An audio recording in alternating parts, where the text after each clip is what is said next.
పిలాతు యూదుల ఒత్తిడికి పూర్తిగా లొంగిపోయాడు. అప్పుడు పిలాతు యేసును పట్టుకొని ఆయనను కొరడాలతో కొట్టించాడు. సైనికులు ముండ్లతో కిరీటమును అల్లి ఆయన తలమీద పెట్టి ఊదారంగు వస్త్రము ఆయనకు తొడిగించి ఆయన వద్దకు వచ్చి, యూదుల రాజా, శుభమని చెప్పి ఆయనను అరచేతులతో కొట్టారు. పిలాతు మరల వెలుపలికి వచ్చి, ఇదిగో, ఈయన యందు ఏ దోషమూ నాకు కనపడలేదని మీకు తెలిసేటట్లు ఈయనను మీ వద్దకు వెలుపలికి తీసుకొని వస్తున్నాను.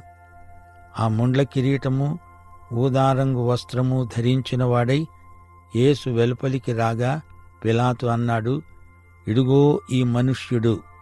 ప్రధాన యాజకులు, బంట్రౌతులు ఆయనను చూచి కేకలు పెట్టారు, సిలువ వెయ్యి, సిలువ వెయ్యి. పిలాతు వారితో అన్నాడు, ఈయన యందు ఏ దోషమూ నాకు కనపడలేదు గనుక మీరే ఆయనను తీసుకొని పోయి సిలువ వెయ్యండి.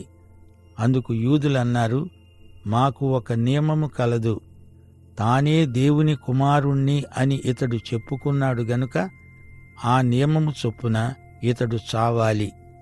పిలాతు ఆ మాట విని మరి ఎక్కువగా భయపడి తిరిగి అధికార మందిరములో ప్రవేశించి యేసును అడిగాడు, నీవెక్కడి నుండి వచ్చావు? అయితే యేసు అతనికి ఏ ఉత్తరమూ ఇయ్యలేదు.